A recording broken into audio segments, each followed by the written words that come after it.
બે બે કપિલ ને કોઈ પણ પાટીદાર સમાજના સ્ટેજ ઉપર ક્યારેય ચડવા નહીં દઈએ. 20/5/2026 ના રોજ આ લોકો ભાગી ગયેલા. એટલે મેં સીધો જ કોન્ટેક્ટ કર્યો રીતિના પપ્પાનો.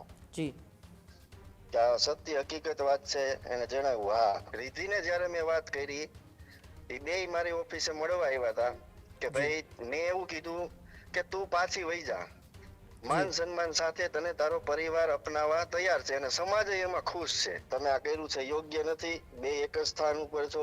કારકિર્દી બચાવવા માટે જો બનતી કોશિશ છે. હું તો એવું કઉ છું કે છૂટા કરીને તમે છોકરીને પરત પાછી મોકલી દો એમ. એના મમ્મી પપ્પા બિચારા સમજો ઉમંગભાઈ કે મારી સાથે વાત નહોતા કરી શકતા, એના મોઢામાંથી શબ્દ નહોતા નીકળતા. જી ઈ કે મને એવો વિશ્વાસ અપાવેલો કે પપ્પા હું તમને ખરાબ કામ કે તમારે નીચું જોવું પડે એવું ક્યારેય નહીં કરું. હવે તમે તમારી રીતે અને પાટીદાર સમાજની રીતે. એટલે મેં પોસ્ટ મૂકી કે આવો અગાઉ એક બનાવ બની ગયેલો હતો જેનું પરિણામ પાટીદાર સમાજે બતાવી દીધું ગુજરાતમાં. અન્ય સમાજમાં લગ્ન કર્યા એ જ વાંધો છે. એટલે જ અમે કઈ રોકટોક નથી કરવાના. એનું જીવન એને જેવી રીતે જીવવું હોય એવી રીતે જીવે, એમાં અમે કોઈ દખલગીરી નથી કરવાના. પાટીદાર સમાજની છોકરીઓ અત્યારે સિંગલ લાઈનમાં બહુ જ છે. જી અને આ લોકો આવા અમુક લોકો, હું બધાને નથી કહેતો, આવા એક લબર મૂછિયા આવા જ લોકો એનો ફાયદો ઈ ઉઠાવે છે અને ટ્રેન્ડિંગ ઊભું કરી દીધું છે. પાટીદાર સમાજની છોકરી ઉપાડો સિંગર, એના નામે ધંધો કરવા માંડો ને ચરી ખાવ.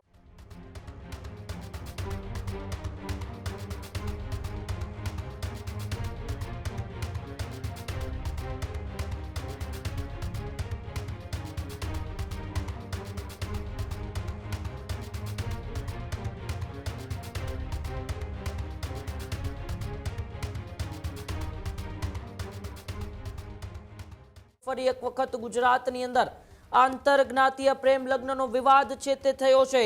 વધુ એક લોકગાયિકાએ પ્રેમ લગ્ન કરતા વિવાદ ઉભો થયો છે.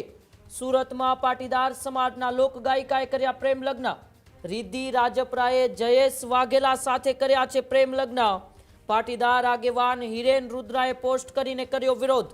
1 મહિના પહેલા ભાગી ગયેલ હોવાનો પણ પોસ્ટમાં ઉલ્લેખ કરવામાં આવ્યો. પાટીદાર સમાજનો એક પણ કાર્યક્રમ ન આપવાની અપીલ પણ હિરેન રુદ્રાએ કરી છે. કેમ વારંવાર ગુજરાતમાં આંતરજ્ઞાતીય લગ્નને લઈને વિવાદ થાય છે તેને લઈને પણ હવે સવાલો ઊભા થઈ રહ્યા છે. સૌ પ્રથમ કિંજલ દવે, ત્યારબાદ આરતી સાંગાણી, ત્યારબાદ ઉત્તર ગુજરાતના કિંજલ રબારી અને ફરી એક વખત હવે સુરતના પાટીદાર સમાજના રિદ્ધિ રાજપરા જેવો મોચી સમાજમાંથી આવતા જયેશ વાઘેલા છે તેમની સાથે પ્રેમ લગ્ન કર્યા છે. પાટીદાર સમાજના આગેવાન હિરેન ભેસાણિયા રુદ્રા છે તેઓએ સોશિયલ મીડિયા ઉપર એક પોસ્ટ કરીને આમનો વિરોધ પણ કર્યો છે કે પાટીદાર સમાજનો એક પણ કાર્યક્રમ આ રિદ્ધિ રાજપરાને આપવામાં ન આવે. કેમ વારંવાર પાટીદાર સમાજના એ પ્રેમ લગ્નો વિવાદમાં આવે છે? સમાજના આગેવાનોની આટલી સમજાવટ બાદ, સમાજના આગેવાનોની આટલી સામાજિક જાગૃતતા બાદ પણ કેમ વારંવાર ગુજરાતની અંદર આંતરજ્ઞાતીય લગ્ન છે તે વિવાદોમાં સંપડાઈ રહ્યા છે? કિંજલ દવેથી શરૂ થયેલો વિવાદ ફરી એક વખત સુરત પહોંચ્યો. આરતી સાંગાણીના પ્રેમ લગ્નમાં પણ ખૂબ મોટો વિરોધ થયો હતો. આરતી સાંગાણીએ સામે આવીને ખુલાસા પણ કર્યા હતા અને ત્યારબાદ ઉત્તર ગુજરાતના એક કિંજલ રબારીના પ્રેમ લગ્નનો વિવાદ, જેમાં પણ રબારી સમાજ અને ચૌધરી સમાજ આમને સામને આવ્યા હતા.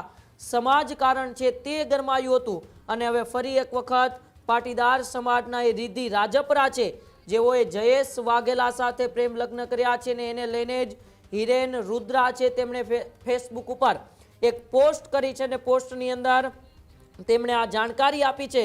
સાથે સાથે તેમણે તારીખનો પણ ઉલ્લેખ કર્યો છે કે 1 મહિના પહેલા એટલે કે 20/5/2026 રોજ આ બંને ભાગીને પ્રેમ લગ્ન કરેલ છે.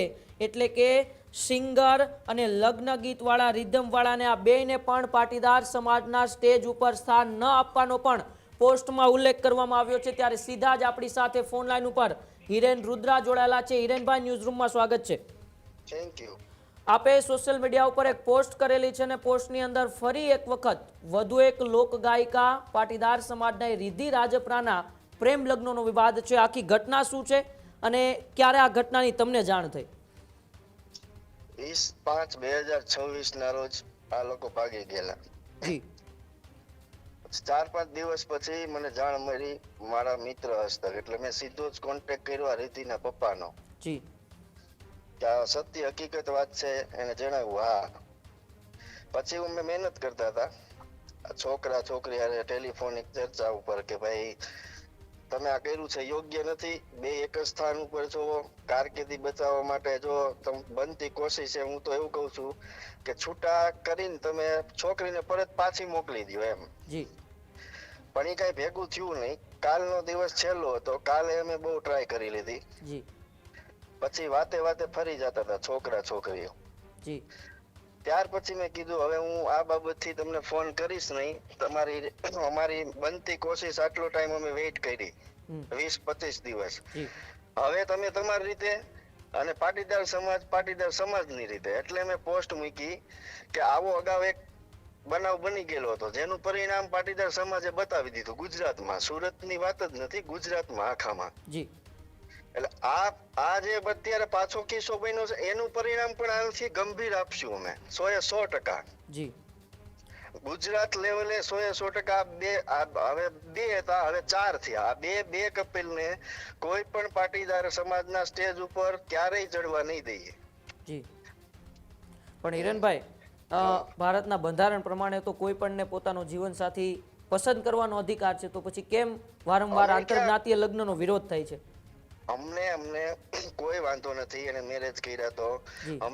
મને વાંધો એટલો અન્ય સમાજમાં લગ્ન કર્યા એ જ વાંધો છે. એટલે જ અમે કઈ રોકટોક નથી કરવાના. એનું જીવન એને જેવી રીતે જીવવું હોય એવી રીતે જીવે, એમાં અમે કોઈ દખલગીરી નથી કરવાના. બસ ખાલી અમારો એટલો જ છે સંદેશ કે પાટીદાર સમાજના કોઈ પણ સ્ટેજ ઉપર આ બે કપલને અમે નહીં ચડવા દઈએ ક્યારેય.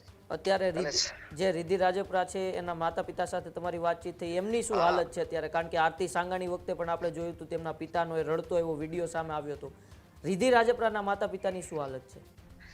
પહેલો ફોન મેં એના પપ્પાને કર્યો ને ત્યારે એવું કીધું હતું કે હિરેનભાઈ તમે જે નિર્ણય લેશો એમાં 100% અમે તમારી હારે સહમત છીએ. પછી રિધિને જયારે મેં વાત કરી એ બે મારી ઓફિસે મળવા આવ્યા હતા કે ભાઈ મેં એવું કીધું કે તું પાછી વહી જા, માન સન્માન સાથે તને તારો પરિવાર અપનાવવા તૈયાર છે અને સમાજ એમાં ખુશ છે. એટલે એના મને એવું રીતિએ કીધું કે તમે હિરેનભાઈ બોલો છો, મારા મમ્મી પપ્પા કે તો હું માનું ને. એટલે મેં કીધું સારું. હું એના ઘરે ગયો. એના પપ્પા મમ્મી અને એના પપ્પાના સસરા ગામડેથી આવ્યા, ત્રણેય લોકો હારે મેં ચર્ચા કરી. એના મમ્મી પપ્પા બિચારા સમજો ઉમંગભાઈ કે મારી સાથે વાત નહોતા કરી શકતા, એના મોઢામાંથી શબ્દ નહોતા નીકળતા. ઈ કે મને એવો વિશ્વાસ અપાવેલો કે પપ્પા હું તમને ખરાબ કામ કે તમારે નીચું જોવું પડે એવું ક્યારેય નહીં કરું. તો આ વારંવાર આંતરજ્ઞાતીય લગ્ન થાય છે અને આવા વિવાદો થાય છે, સુરતની અંદર જ કેમ હિરેનભાઈ વધુ થાય છે? સુરત એનું એપી સેન્ટર કેમ બન્યું છે?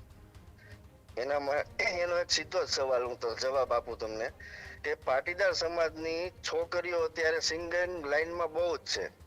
અને આ લોકો આવા અમુક લોકો, હું બધાને નથી કહેતો, આવા એક લબર મૂછિયા આવા જ લોકો એનો ફાયદો ઈ ઉઠાવે છે અને એક ટ્રેન્ડિંગ ઊભું કરી દીધું છે. પાટીદાર સમાજની છોકરી ઉપાડો સિંગર, એના નામે ધંધો કરવા માંડો ને ચરી ખાવ. એટલે હું તો એવું કહેવા માંગુ જેટલી બીજા સમાજમાં ગઈ છે ને પહેલા નંબરમાં તો એની સરનેમ બદલી નાખે. જ્યાં સુધી સરનેમ નહીં બદલે ને ત્યાં સુધી અમે વિરોધ કરશું. હા જી બિલકુલ, આભાર હિરેનભાઈ અમારી સાથે જોડાવા બદલ અને વાતચીત કરવા બદલ. Thank you. હજુ સુધી તમે અમારી ચેનલને સબસ્ક્રાઇબ નથી કરી તો અત્યારે જ ન્યૂઝરૂમ ગુજરાતને સબસ્ક્રાઇબ કરો, ફેસબુક અને ઇન્સ્ટાગ્રામ પર ફોલો કરો.